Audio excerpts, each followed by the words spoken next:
Selanjutnya untuk pembicara kedua, Dr. Suprohoita. Mungkin bisa ditayangkan kurikulum vitae-nya.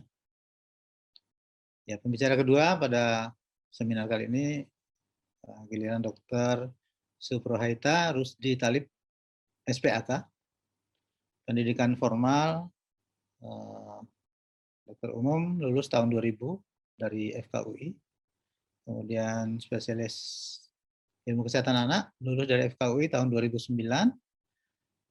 menjalani fellowship training divisi kardiologi FKUI, RCM tahun 2010 sampai 2013, kemudian menjalani advance pediatric cardiology training in Pediatric and Congenital Heart Center, PCHC, ICU dan intervensi jantung anak di Institut Jantung Negara Malaysia tahun 2014 sampai 2015. Kemudian menjalani pendidikan SP2 Ilmu Kesehatan Anak Peminatan Kardiologi FKUI tahun 2000, lulus tahun 2015. Saat ini sedang menempuh pendidikan S3 Epidemiologi Klinik di FKM UI. Untuk presentasi kali ini Dr. Suprohoita diberi waktu 20 menit kepada Dr. Suprohoita. Silakan. Assalamualaikum warahmatullahi wabarakatuh. Apakah suara saya terdengar? Ya, terdengar jelas. Ya. Terima kasih untuk panitia dan UKK Kardiologi atas kesempatannya untuk mempresentasikan. Hari ini saya akan mempresentasikan tentang bagaimana hipertensi pulmonal, tata laksana, dan gagal jantung pada anak. Ini outline saya, definisinya. Mungkin saya akan mengulang sedikit di slide Dr. Agus. Kemudian hubungan dari hipertensi pulmonal dan gagal jantung. Kemudian bagaimana manajemen atau tata laksana dari hipertensi pulmonal. Kemudian terakhir saya akan membahas sedikit mengenai bagaimana tata laksana gagal jantung akut dan kronik. Mungkin ini tidak akan saya jelaskan panjang lebar karena tadi sudah Dr. Agus katakan, presentasikan tentang definisi dari hipertensi pulmonal. Memang secara gold standard atau baku emas, konfirmasi atau confirm dari pulmonary hypertension dengan kateterisasi dengan nilai MPAP lebih dari 25, kemudian fisik atau pulmonary capillary wedge pressure itu lebih dari kurang dari 15, kemudian PPR lebih dari 3.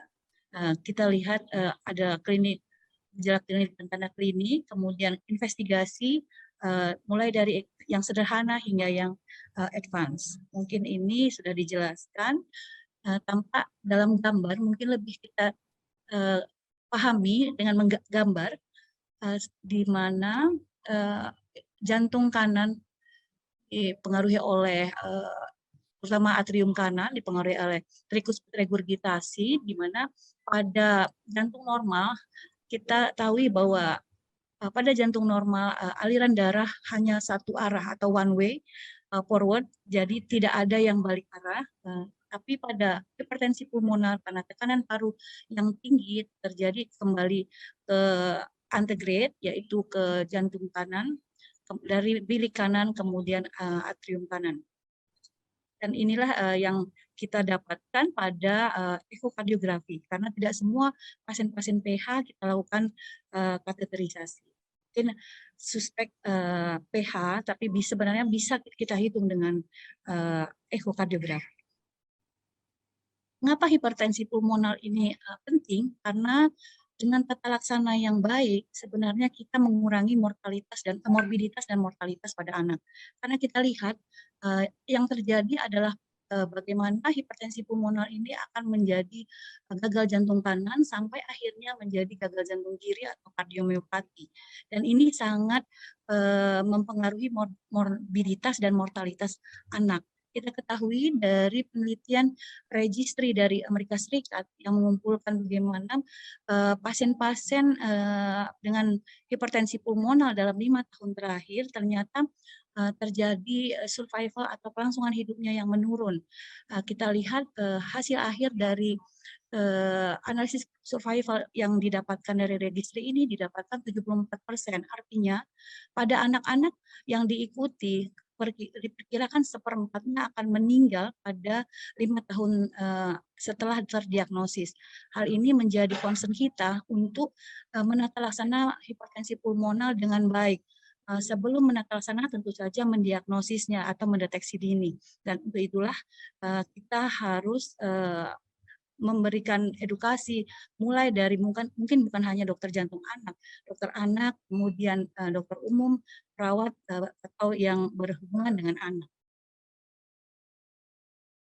Ini mungkin tidak akan saya sebut, tidak akan saya jelaskan panjang lebar karena Dokter Agus sangat detail menjelaskan bagaimana klasifikasi dari hipertensi pulmonal yang terbaru yaitu WHO tahun 2009 dan ini banyak sekali kalau kita lihat berbagai penyebab atau multifaktorial yang menyebabkan hipertensi pulmonal.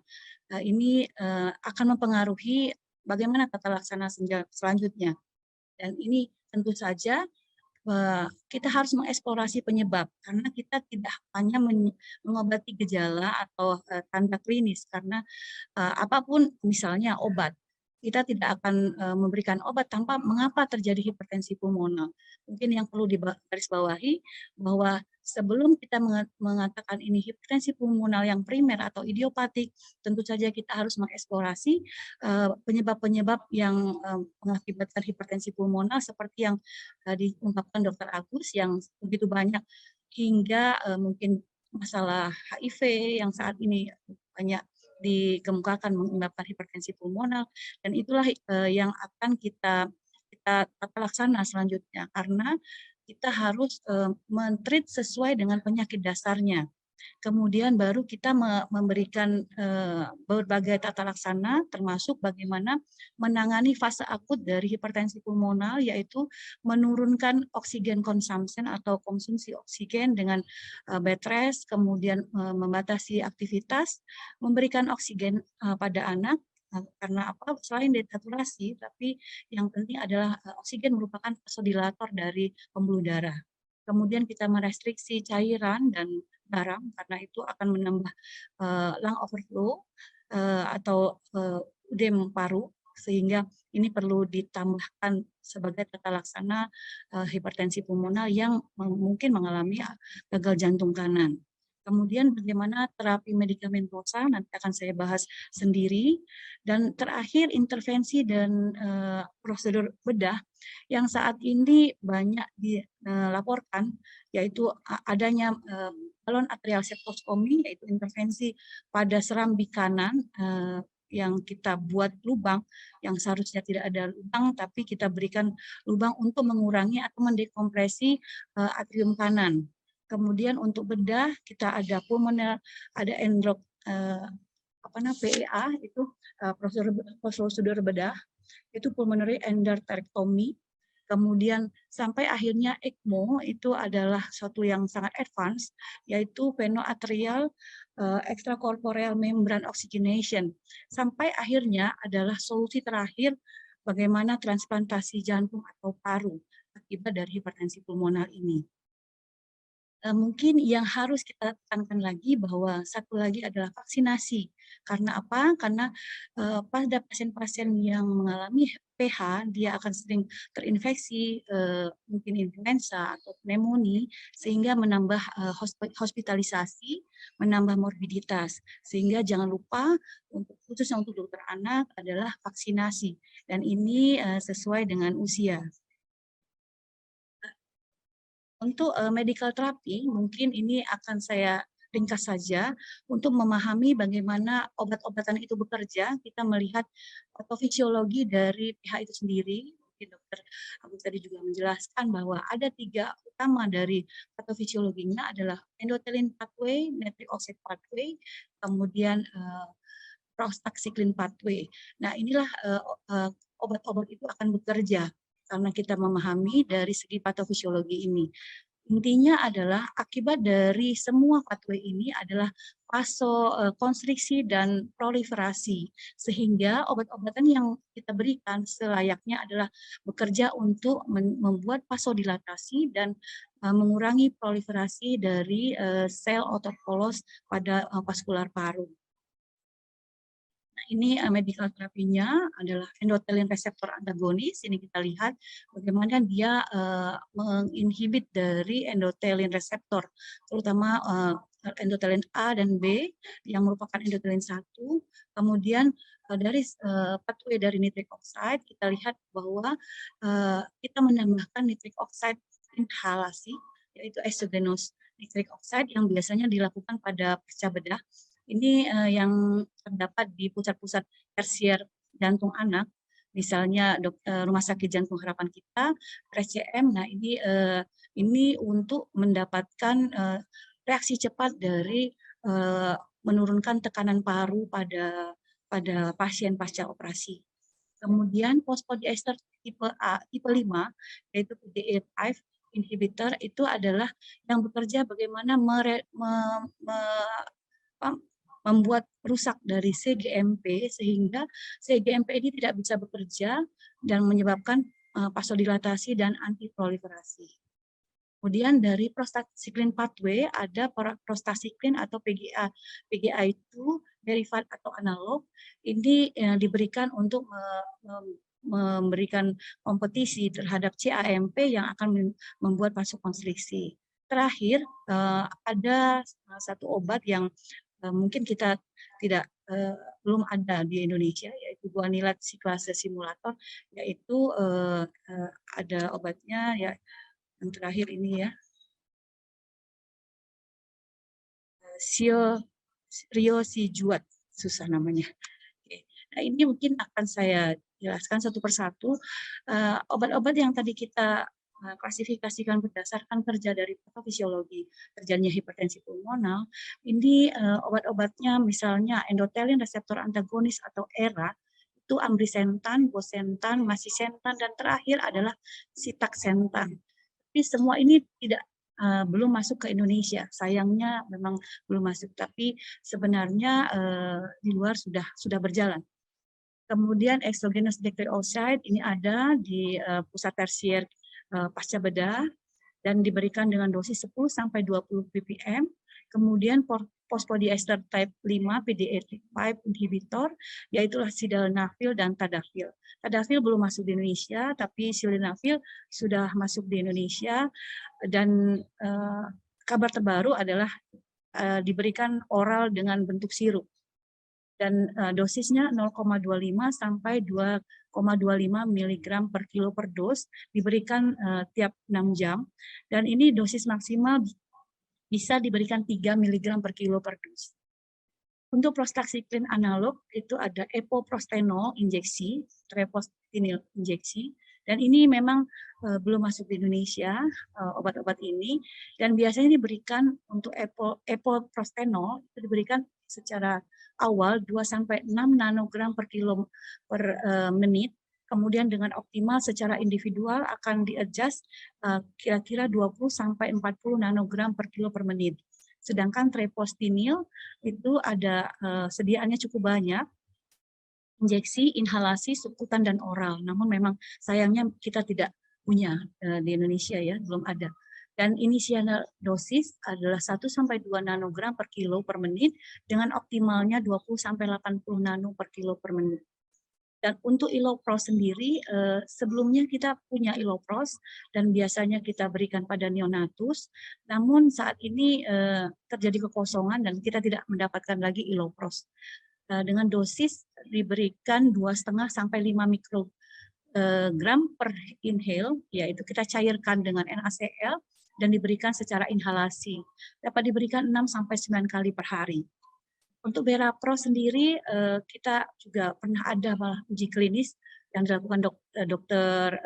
Mahrus di Surabaya, dan saya lihat sudah terdaftar di uji klinis di internasional, dan itu diberikan 1 mikrogram per kilo per hari dengan dibagi 3 dalam 1 hari, jadi tiap 8 jam.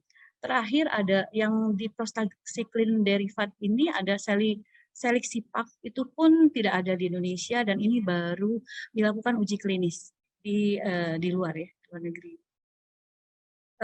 terakhir adalah ini sebenarnya kalsium channel blocker. Pada anak kita belum memulai pemberian kalsium channel blocker, amlodipin, diltiazem, phenoldiphine, istradipin, nicardipin, kemudian nifedipin.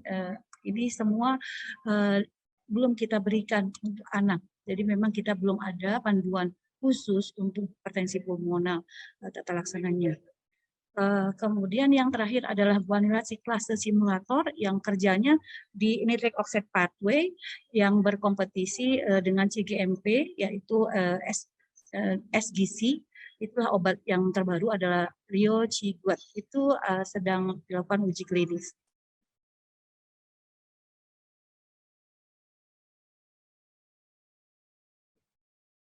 Untuk rekomendasinya, obat-obat yang kita sebutkan tadi ini sudah dirangkum dalam tabel ini.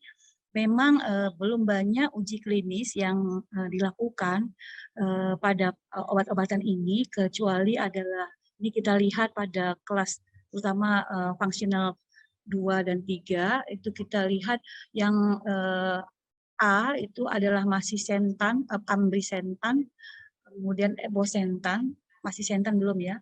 Kemudian untuk sildenafil itu dia A, uji klinis artinya dengan rekomendasi kelas 1, kemudian berapros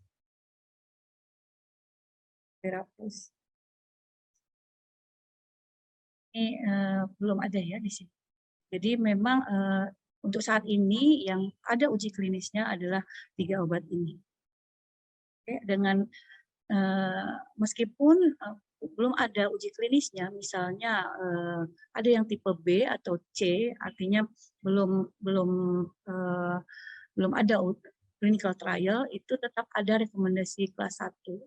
Kenapa? Karena secara individual atau secara peningkatan dari pengurangan dari oksigen consumption, kemudian terjadi perbaikan secara klinis dari pH, sehingga rekomendasinya tetap kelas 1, meskipun belum ada uji klinisnya.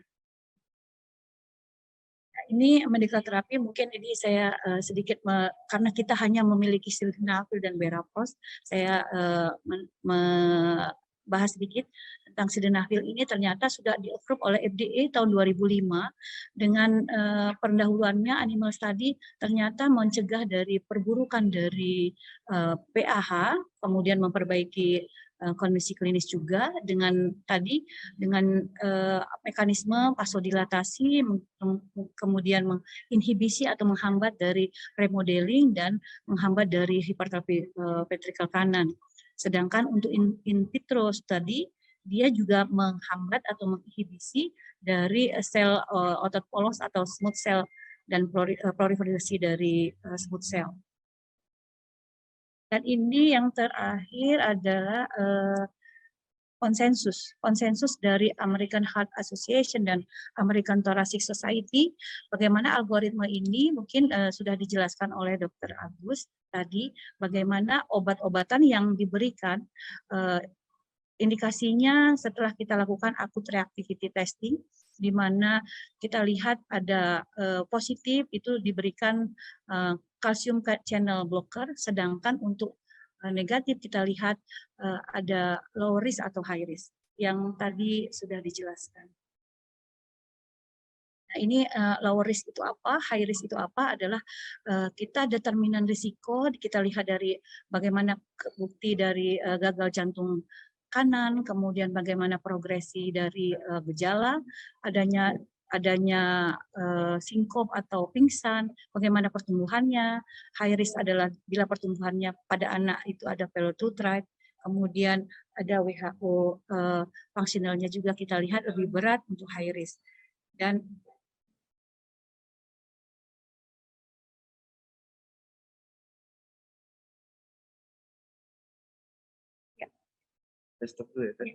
maaf, sebentar ada gangguan. Masalah tidak bisa jalan.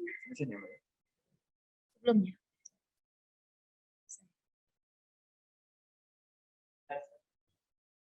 Secara dulu ya. Oh, 2 kali ya. Karena kombinasi ini sih ya. Ya udah deh, nggak usah pakai ini lah, Bang.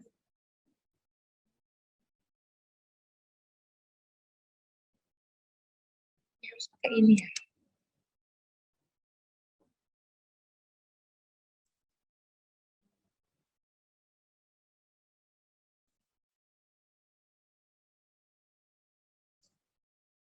Ya. Oh, di scroll lagi. Di scroll, jadi harus pakai ini, jangan ini. Dan kombinasi. Sampai mana tadi? Ya, di sini. Oh, tadi saya mana? Oh, saya mana tadi? Ini ya?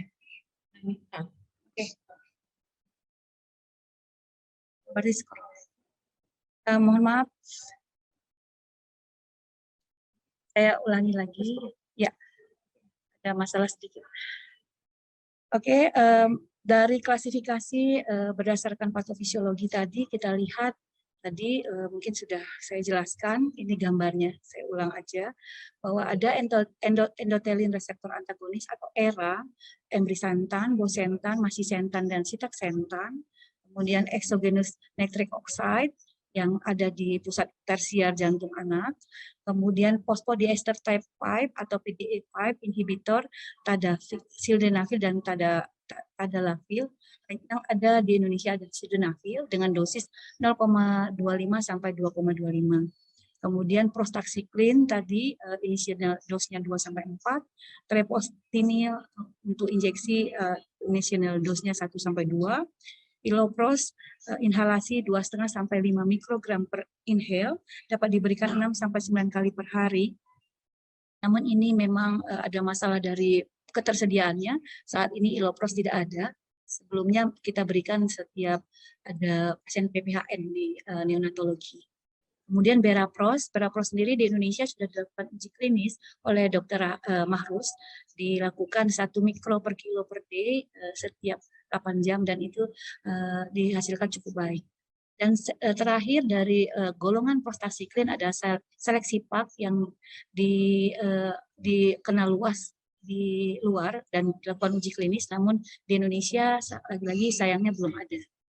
Untuk calcium channel blocker, mungkin ini banyak kita temui, mungkin kita kenal banyak obat-obatan ini, diltiazem, pelodipin, istradipin, nicardipin, nifedipin, anisoldipin, dan verapamil. Namun memang di anak ini belum mempunyai panduan khusus.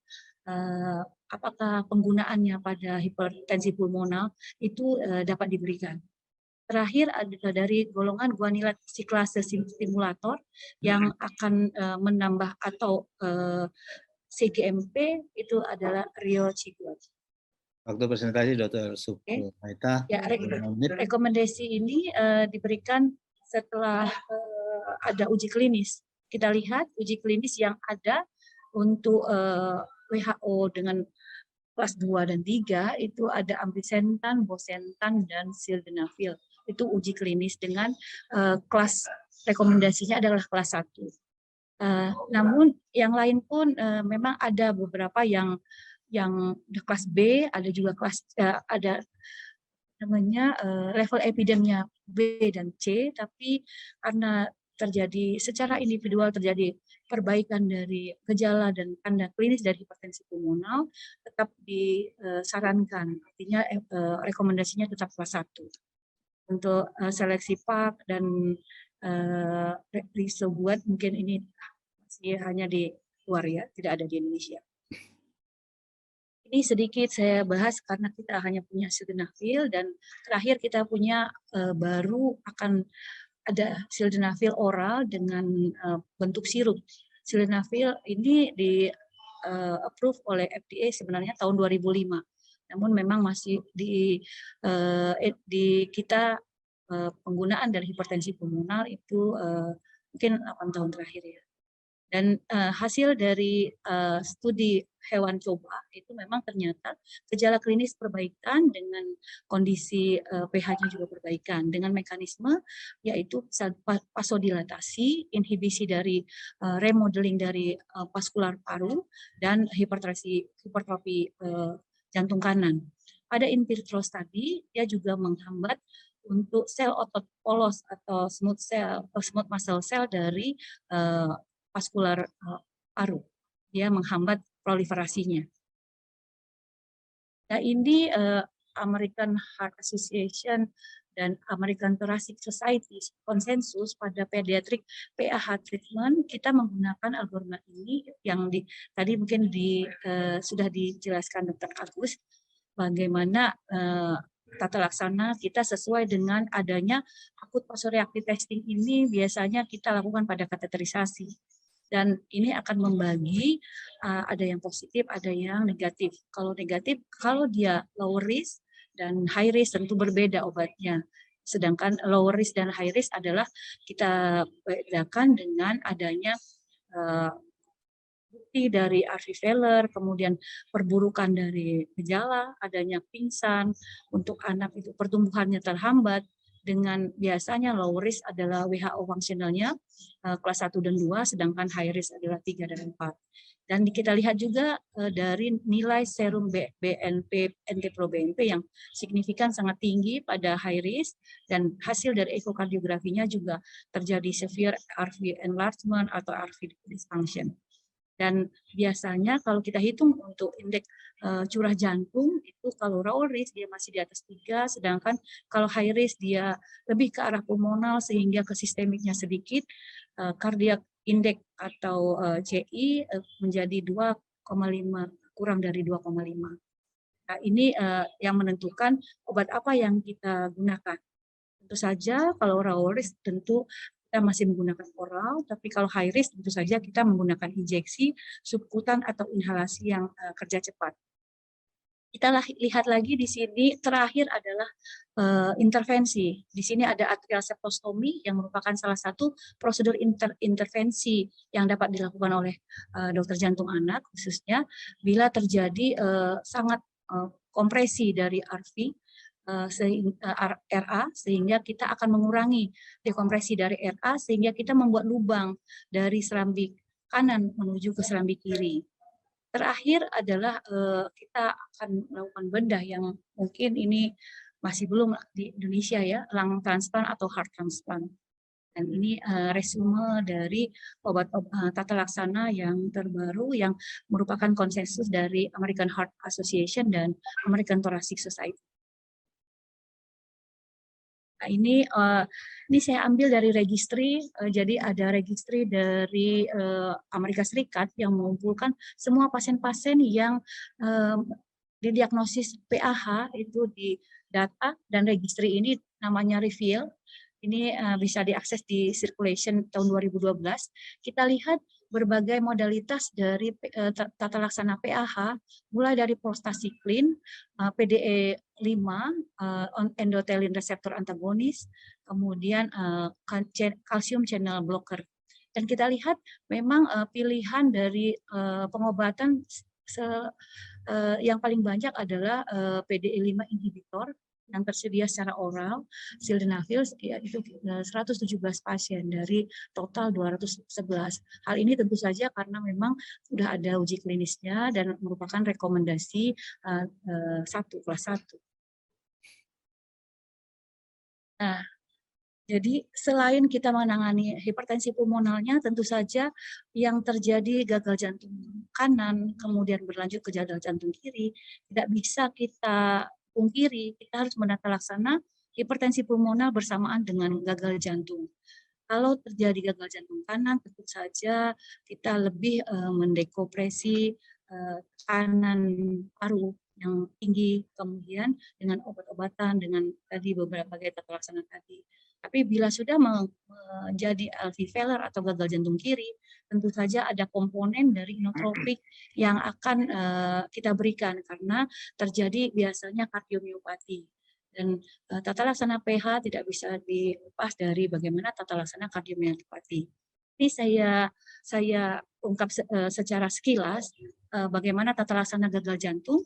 Di dalam yang terbaru, tata laksana gagal jantung itu kita membaginya bagaimana antara wet dan cold. Dalam arti cold artinya terjadi penurunan cardiac index. Sedangkan wet tidak terjadi penurunan cardiac index, namun dia terjadi lung overflow. Dan ini biasanya pilihannya adalah diuretik, kemudian diuretik yang hemat kalium yang kita kenal saat ini adalah spironolakton. Sedangkan untuk cold tentu saja karena curah jantung yang rendah, tentu saja kita berikan inotropik. Inotropik yang injeksi untuk ada pasien-pasien yang shock kardiogenik atau perfusinya yang buruk. Sedangkan untuk vasodilator kita berikan bila diyakini tidak ada hipotensi. Dan ini rekomendasinya 1. Sedangkan rekomendasi untuk 2A, inotropik yang injection, itu juga ada hipotensi, bila ada hipotensi. Dan pilihannya adalah milrinone atau dibutamin. Sedangkan untuk terjadi hipotensi yang refraktor, kita berikan epinephrine. Nah, ini secara sekilas tentang bagaimana weight pasien yang kita berikan diuretik. Level evidence tetap memang C, namun kelas rekomendasinya tetap kelas 1 karena kita melihat terjadi perbaikan dari klinis pasien. Banyak diuretik yang bisa diberikan, ada loop diuretik yang kita kenal furosemid, kemudian thiazid diuretik yang kita kenal hidroklorothiazid, HCT yang banyak diberikan pada bayi-bayi neonatus dengan PPHN ya. Waktu presentasi kurang Dan banget. ada mineral corticoid antagonis, metazolan, vasopressin antagonis. Sedangkan ini, jadi wet dan cold. Lebih wet adalah bagaimana terjadi lung overflow satu sisi, sedangkan kalau cold kita melihat bagaimana curah jantung yang menurun pada sistemik. Dan ini kita lihat adanya tata laksana cold pasien itu dengan perkiraan indeks curah jantungnya kurang dari 2,2. Inotropik itu adalah pilihan dengan kelas 1, namun level evidence-nya tetap C, dan kelas 2 untuk low cardiac output. Kita berikan ada dibutamin, milrinone, dibutamin, dan epinephrine. Ya, ini dopamin. Dopamin memang diberikan karena dia sering membuat takikardi. Ini setelah lini dari dobutamin. Jadi pilihan pertama itu adalah dobutamin. Sedangkan vasodilator bila itu tidak ada hipotensi, bisa diberikan nitrofusin atau nitroglycerin dan treprostinil tadi yang di terapi tata laksana PH. Ini untuk gagal jantung yang kronik, ya memang tetap pilihannya adalah rekomendasi kelas 1-nya adalah diuretik, kemudian heart failure P ini pressure IF, artinya IF-nya bagus, sedangkan satu lagi yang turun IF-nya. Jadi kalau pressure IF jadi heart failure tapi belum ada kardiomiopati, sedangkan HFrF ini dia sudah terjadi kardiomiopati. Dan ini rekomendasinya 1, 2A, dan 2B. Ada S inhibitor, diuretik, beta blocker, dan ARB. Nah, satu yang perlu ditekankan adalah rekomendasi kelas 1 adalah tidak ada pemberian digoxin bila asymptomatic patient. Jadi pastikan betul kenapa? Karena digoxin ini adalah obat yang sangat safety-nya sangat rendah sehingga pemberiannya juga harus hati-hati karena toksisitas, sehingga harus diperhatikan bila asimptomatik tentu saja kita tidak berikan, dan pastikan untuk kita harus mengukur ejection fraction pada ekokardiografi. Ini untuk obat-obatan beta blocker jenisnya S inhibitor dan diuretik. Ini dosis untuk anak dan infant. Dan ini terakhir mungkin take home message ya. Pulmonary artery hypertension atau PAH sebenarnya memang banyak dikenal sebagai PH, itu merupakan penyebab yang penting untuk menyebabkan morbiditas dan mortalitas pada pasien, sehingga dokter anak diharapkan bisa minimal mendeteksi adanya gejala ya, misalnya dengan adanya sesak berulang atau ada pneumonia berulang, pastikan dikonsulkan ke jantung anak untuk ekokardiografi apakah ada hipertensi pulmonal atau tricuspid regurgitasi sebelum kita lakukan definitif PH yaitu dengan cardiac catheterization. Kemudian karena pentingnya manajemen awal dari PH untuk mencegah gagal jantung kanan dan gagal jantung kiri, kita harus pikirkan bagaimana mengeksplorasi penyebabnya dan menata laksana penyebabnya. Tadi banyak penyebab yang harus kita eksekusi dan salah satunya adalah penyakit jantung bawaan. Jadi diharapkan untuk dilakukan konsultasi atau pemeriksaan ekokardiografi. Mungkin kalau tidak ada dokter jantung anak, boleh dokter jantung dewasa, karena memang trikuspid regurgitasi semua dapat melakukan pemeriksaan ini. Kemudian tidak lupa adalah pH, ini bukan berdiri sendiri, karena kita tahu dia akan berprogresif ke RV failure atau LV failure kalau tidak dideteksi dini, sehingga kita harus bersamaan tata laksananya dengan heart failure, yaitu mengurangi konsumsi oksigen, memberikan oksigenasi, restriksi cairan dan garam, kemudian bagaimana obat-obatan dan intervensi yang kemudian ini yang sangat advance ya bila sudah ada indikasi, dan jangan lupa adalah vaksinasi. Untuk medical terapi kita sudah mengenal banyak modalitas obat, mulai dari endothelin receptor antagonis, exogenous nitric oxide, phosphodiester type 5 inhibitor, prostacyclin, dan calcium channel blocker. Yang terakhir adalah CGMP, derivat. Oke, ini referensi dan terima kasih. Ya, terima kasih Dr. Suprohaita Demikian. Atas presentasinya yang jelas dan lengkap.